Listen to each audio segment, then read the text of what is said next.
Now we're seeing an increasing number of homeless people on our streets.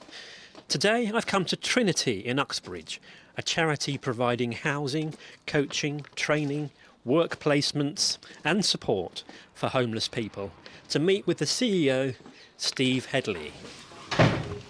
Steve? Hello, Steve. Yes, good to meet you. Nice to meet you. Cup of tea, coffee? Oh, tea would be lovely, yeah, cheers.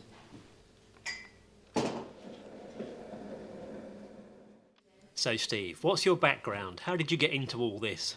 Well, I've been working in and around homelessness for 26 years, principally because I was homeless myself.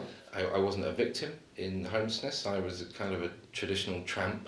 I travelled the world a lot and lived in caves and all sorts of things. But tramping soon turns into pretty hardcore rough sleeping, and I had to spend a number of years putting that right in my life, and that's where I learned, I suppose, my craft in understanding what are the building blocks and what are the assets we all need in life to be able to live successfully independent after coming through a trauma.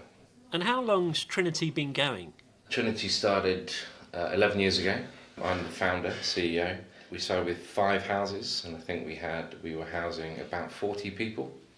Then we saw a change in government and a change in the way that homelessness is funded, and the contracts that we were operating under we lost. So we lost about £1 million of funding. But the good news was that in developing our kind of plan B, we preferred our plan B, which meant that we didn't just lose the money, we actually said, we don't need that anymore, we don't want it. And our plan B was, instead of being reliant upon government income, we found a much more sustainable way of working, which we feel is better for public benefit, and that is by creating our own housing. So we went from 4 properties to about 20 properties in rapid succession.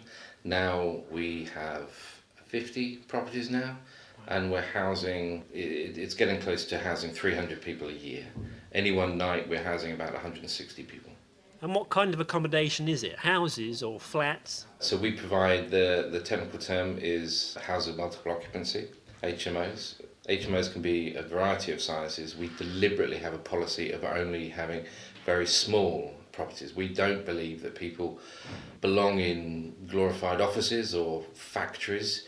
Warehousing people is not the solution. People belong in homes, and we function better when we are in a small community of people that we can sit around and enjoy time with. And what's the relationship between Trinity and the tenant?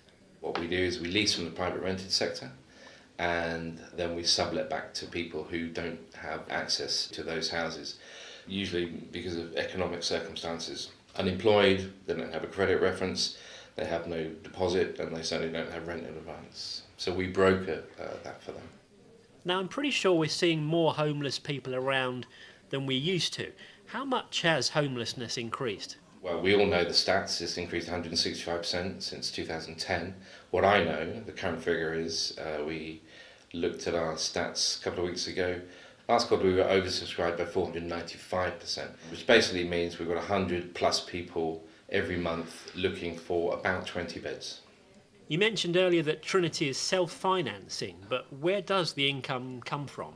It's largely because we're a landlord, so we charge rent. The majority of our residents are unemployed, and so that rent is paid through housing benefit, which is a right of any UK citizen. And the problem is that because it's supported housing, the rents are quite high, which is a burden for the welfare benefit system, but it's also a poverty trap, which is a problem for people getting into work, which is why we absolutely have to create affordable housing. And your other funding stream is the furniture shops in Hayes and Uxbridge. Tell us about those. They're both about 6,000 square feet. They sell pre-loved furniture. We save about 60 tonnes of bulky furniture going to landfill every year. It's about 100 tonnes of CO2, which is nice because that offsets all of our carbon footprint in our houses, so we're carbon neutral. But what it also does is provides low-cost furniture for low-income families, local low-income families. Between the 2 shops, we add about £500,000 to the local economy, and our shops pay for about 40% of their charitable overheads. Let's talk about volunteering. If I'm a member of the public as opposed to a business, How can I help out? I think one of the reasons that Trinity has become so sustainable is that our jobs are jobs. They're all paid employment. And so everyone you see around the place has a job, has a pension, has a training plan. We operate like a business because we think that that's the most sustainable way of achieving our end, which is to end homelessness locally. Our shops are great therapeutic environments for some people who are housed by us, who want to find their way back into work. And they're also great environments for community volunteers. So anything from being a shop assistant to being a van driver's mate, these are very practical ways in which people can get involved.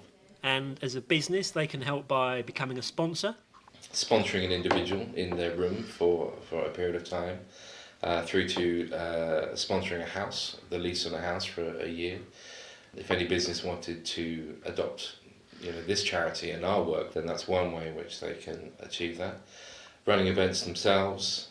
The one thing that I think businesses really haven't engaged with the voluntary sector very well over, or the other way around even, and that is businesses have an incredible purchase power and influence that local charities just struggle with. And I'm talking about basic things like printing and sending letters out, franking, that kind of stuff. The purchase power that these guys have is astonishing. They have multinationals who are competing for their business to add in the needs and requirements of a small local charity into any kind of contract that's being tendered.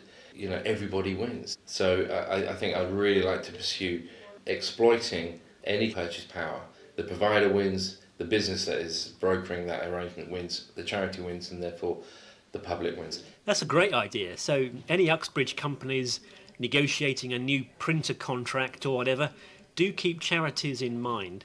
So in the wider scheme of things, as a community, how can we help to reduce homelessness? What I'd like to say is we are pursuing a new strategy to end homelessness, and I don't say that lightly. We are never going to change society so that people don't become homeless, but what we can do is to create a framework locally where people have no reason to be sleeping rough. What we need is a society where everyone has a home or at least a bed for the night. We don't have that right now, but we can achieve that, I believe, in the next 3 to 5 years. That's not just fitting in with government regulation, I've always believed that. But there's a number of steps, certainly around local people and the local community, and that is we need to come together. Anyone with a concern around rough sleeping and homelessness, we need to get around a table and harness that energy and that concern so that we can get information out there where it needs to go, so that we can identify everyone that is sleeping rough. People that sleep rough generally don't want to be seen. They hide, which makes them really hard to find. We can only design a solution if we understand the scope of the problem. We need everyone that has a concern to get on board, to get in touch. Let's get around the table and harness this amazing energy to improve the life for everyone in our community. Now, to get in touch, your website is wearetrinity.org.uk, and your email? info@wearetrinity.org.uk. Thanks, Steve, for chatting today. Pleasure, thank you.